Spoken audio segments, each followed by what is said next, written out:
네, 우리 3.1단원 2차 방정식과 그 해라는 단원 네, 시작하겠습니다. 네, 먼저 우리 생각 얘기를 보면은 지금 황금비에 대한 얘기가 나오고 있는데요. 지금 이런 식으로 AB 대 BC는 BC 대 AC를 만족시키는 게 황금비다라는 겁니다. 그래서 지금 문제에서 요구하는 게 뭐냐면요.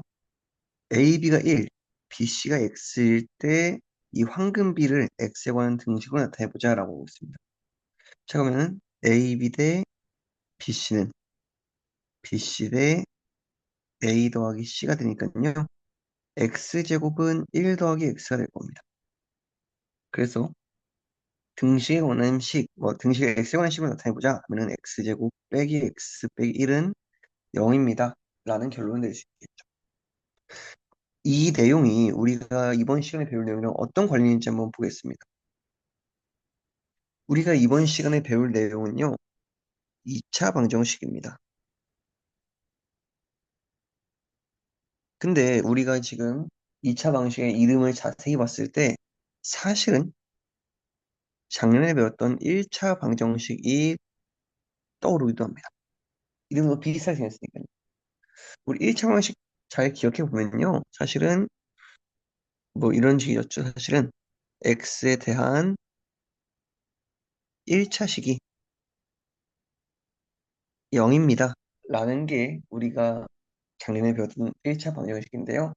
다시 말하면은 ax 더하기 b는 0입니다. 라고 쓸 수 있는 거죠.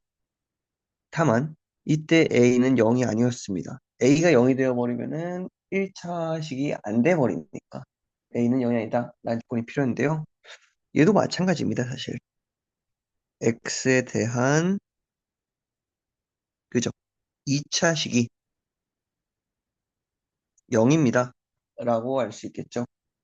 그 다음에 우리는 2차식 ax 제곱 더하기 bx 더하기 c는 0입니다 라고 할 때 여기도 마찬가지로 a는 0이 아닙니다 라고 배울 겁니다. 그러면 우리가 사실은 그 다음에 뭘 배웠었냐면요. 방정식이 뭔지 배웠다면 그 다음에는 푸는 법을 배웠습니다. 여기다 쓸까요? 이렇게 씁시다. 먼저 뜻에 대해서 배웠다면요. 그 다음에 푸는 법에 대해서 배웠는데요. 다시 말하면 ax 더하기 b가 0일 때 x는 마이너스 a분의 b입니다. 이런 식으로 이야기를 했을 텐데요. 여기도 마찬가지로 우리가 뜻에 대해서 배웠다면은 이번 단원에서는 우리가 푸는 법에 대해서 배울 건데요. 첫 번째가 인수분해를 활용한 풀이입니다. 단원명을 보면 그렇습니다, 여러분들. 그러니까 여기 맨 위에 단원명을 보면은 네, 인수분해를 활용한 풀이, 제곱근을 활용한 풀이, 근해공식을 활용한 풀이 이런 식으로 나옵니다. 그러니까 여러분들이 만약에 중간고사 끝난 다음에 복습을 좀 해야 될 필요가 있는 건데요. 중간고사에서 배웠던 내용이 그대로 나오는 겁니다. 두 번째가 제곱근을 이용한 풀이, 세 번째가 근해공식을 이용한 풀인데요. 뭐 인수분해는 제곱근 다 알죠, 사실은. 뭔지 배웠지만 근해공식이 뭘까라는 생각할 수 있을 것 같은데요. 근해공식은 간단하게 얘기하면요. 요 녀석입니다. 요 녀석. 우리가 A, B 관계없이 X를 찾을 수 있잖아요. 예를 들어서 A가 2, B가 뭐 4 이랬으면 X는 마이너스 2가 되는 거죠. A, B를 관계없이 여기 A, B에 대입하면 뭐 X를 찾을 수 있었습니다. 다시 말하면요. AX 제곱 더하기 BX 더하기 C는 0이라고 했을 때 우리는 X가 뭘까? 이거에 대해서 물어보는 게 근해 공식입니다. 이미 배웠던 내용이고요. 1차 방정식의 근해 공식은 이런 식으로 쓸 수 있겠다. 2차 방정식은요. 이건 우리가 이후에 배워갈 내용입니다. 다만 약간의 높아심이 하나만 더 하자면요. 여러분들 방정식이 뭔지 우리 사실 1단원에서 이미 했습니다. 근데 한 번쯤은 다시 떠올려 봐야 됩니다. 왜냐면 우리가 방정식을 모르는 채로 방정식 단원을 공부할 수는 없기 때문에 도대체 방정식이 뭘까에 대한 얘기는 여러분들이 한 번쯤은 다시 생각해 볼 필요가 있습니다. 방정식은 문자 값에 따라서 참고지식 정해주는 등식입니다. 그리고 해 또는 근이라고 하죠. 이거는 이거 참을 만드는 값들을 의미합니다. 그래서 우리 방정식이 뭔지 다시 한번 조금 여러분들이 생각해 볼 필요가 있고요. 그럼 이제 넘어가겠습니다. 여기서 사실 얘기한 건데요. 일반적으로 x에 관한 2차 방식은 이런 식으로 나타낼 수 있다. 단 a는 0이 아니다 라고 하는데요. 이것도 되게 중요합니다, 사실. 그럼 b와 c는 상관이 없다는 겁니다. 그러니까 예를 들어서 내가 2차 방정식인지 아닌지 물어보는 것들이 되게 많거든요. 이런 문제에서 x제곱의 개수만 중요하다는 게 가장 핵심적인 내용입니다. 예를 들어서 3의 x 더하기 250에다가 4x 빼기 721이라고 해볼까요? 이 녀석이 2차 방정식입니까? 라고 하면은 나는 전개할 필요가 없다는 겁니다. 그냥 x제곱의 개수가 당연히 0이 아니니까. 그러니까 나는 2차 방정식 맞습니다. 라고 얘기할 수 있는 거예요. 그러니까 여러분들이 이런 것들을 봤을 때, 아, 내가 물론 직접 해보는 거 좋지만, 어, 여러분들이 너무 복잡하다 싶으면요, 나한테 원하는, 내가 필요한 것만 뜯어서 생각해 본다. 이런 데도 되게 중요합니다. 얘 볼까요? 2x제곱은 x제곱 빼기 6x 더하기 9니까요. x제곱 더하기 6x 마이너스 9는 0이다. 2차 방정식 맞네요. 근데 다만 여기서 누군가는 2x제곱 x제곱 넘겨봤자 x제곱 맞겠다. 이렇게 생각할 수 있다. 2번입니다. 2x제곱 더하기 2x가 3 더하기 2x제곱이니까 2x 빼기 3은 0. 안 됐네요. 얘는 안 됩니다. 다만 이제 여기서도 2x제곱 2x제곱 약 사라지겠네? 그러면은 아니겠다. 라고 생각할 수도 있는 거고. 자, 3번입니다. x제곱 빼기 9는 9니까요. x제곱 빼기 18은 0. 이 정식 맞습니다. 4번. x 세제곱이 있네요. 넘겨봤자 3차씩 나오겠네. 3차씩. 그러니까 안 되겠다. 그래서 1, 3번이 답입니다. 넘어가겠습니다. 자, 이차 방식이 참이 되게 하는 미수값은 어떻게 찾을 수 있을까요? 자, 이 녀석은 이제 다시 말하면은 근을 찾고 싶다. 라는 뜻이겠죠? 이 이차 방식이 참이 되게 하는 녀석은 사실 근이니까. 자, 우리가 물론 이걸 푸는 방법들을 많이 배우겠지만, 어, 아직은 그 방법을 모를 때는 어떻게 해야 될까 했을 때는 대입해보면 됩니다. 직접 대입을 해봤을 때 좌변과 우변이 똑같아지는 녀석들이 분명히 생기더라. 그래서 이렇게 마이너스 1 또는 2일 때만 참이 된다 라고 하는 걸 알 수 있는 겁니다. 그러니까 자세히 그냥 직접 해보면요.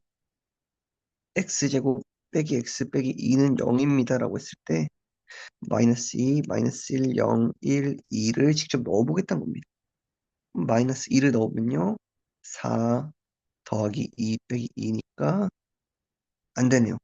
거짓입니다. 마이너스 1 넣으면요. 1 더하기 1 마이너스 2는 0. 괜찮네요. 이런 식으로 하나씩 다 넣어보겠다는 거죠, 사실은. 그때 두 개가 나왔다. 자, 우리 당연히도 이차원식의 근이라고 하고 모두 구하는 것을 이차원식을 푼다고 한다 라고 생각합니다. 자, 넘어가겠습니다. 자, x의 값이 0, 1, 2, 3, 4일 때 x제곱 빼기 5x 더하기 4는 0의 해를 모두 구하세요. 자, 그러면은 x는 0일 때 4는 0. 안 되겠네요. x가 1일 땐요.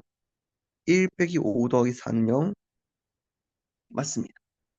x가 2일 때는요. 4 빼기 10 더하기 4는 0. 안 되네요. x가 3일 때는요. 9 빼기 15 더하기 4는 0. 안 됩니다. 마지막 x가 4일 때는요. 16 빼기 20 더하기 4는 0. 맞네요. x는 1 또는 x는 4가 될 것이다. 이렇게 쓰기도 하고요. 그다음에 1, 4 이렇게 쓰기도 합니다. 넘어가겠습니다. 자, 다음 괄호에 주어진 수가 2차원식 해인제인제 말하시오. 다시 한번 이 녀석을 대입해보면 좋겠다는 겁니다. 대입해보면요. 9 빼기 6 빼기 3은 0이니까 얘는 해 맞네요. 근데 마이너스 1 넣으면요. 2 더하기 1 빼기 1이니까요. 0 안 됩니다. 그러니까 얘는 해가 아니다. 라고 생각할 수 있겠죠. 참고로 x는 1이 해라고 얘기할 수 있습니다. x는 1도 있고요. 사실은 딴 것도 있겠습니다. 자, x의 값이 마이너스 2, 마이너스 1, 0, 1, 2일 때 다음 이차원식 해를 모두 구하세요. 자, 마이너스 1을 넣어봅시다. 4 빼기 2는 0. 안 되겠네. 마이너스 1을 넣으면요. 1 빼기 1은 0. 얘 맞네요. 0 넣어도 맞을 거고요. 1 넣으면은 안 되네요. 2 넣어도 안 됩니다. 그러니까 얘는 0이랑 1이 될 것이다. 얘도 마찬가지입니다. 마이너스 2 넣어볼까요? 안 되네요. 마이너스 1 넣으면요. 1 더하기 3 더하기 2는 0. 안 됩니다. 0 넣으면은 안 되고요. 1 넣어볼까요? 잘 되네요. 2 넣으면은 4 빼기 6 더하기 2는 0. 얘도 맞습니다. 그러니까 얘는 1, 2가 될 것이다. 자, 여기서 이제 얘기하고 싶은 게 두 개가 있는데요. 첫 번째로는 답을 쓰는 방법입니다.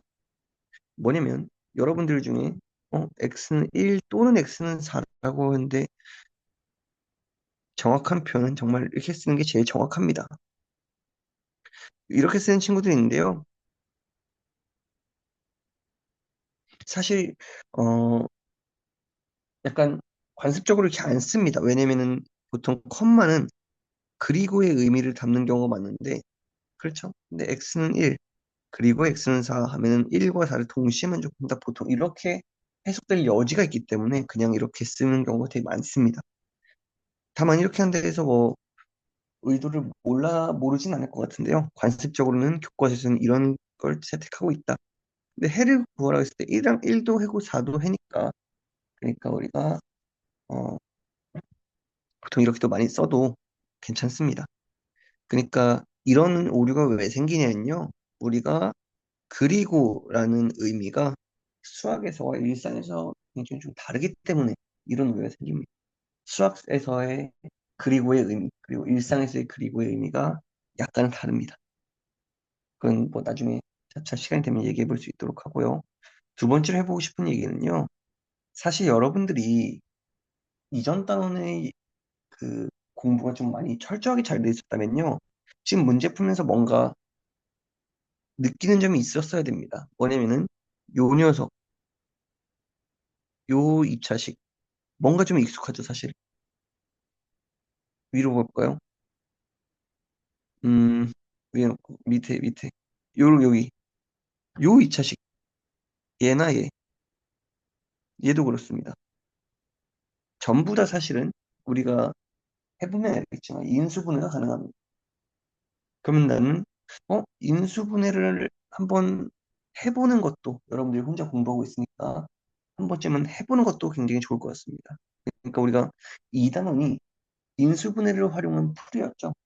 인수분해를 실제로 해보고 풀진 못하겠지만 지금은 내가 인수분해한 결과물과 내가 해로서 구한 녀석들을 한번 비교해서 공부해보는 겁니다.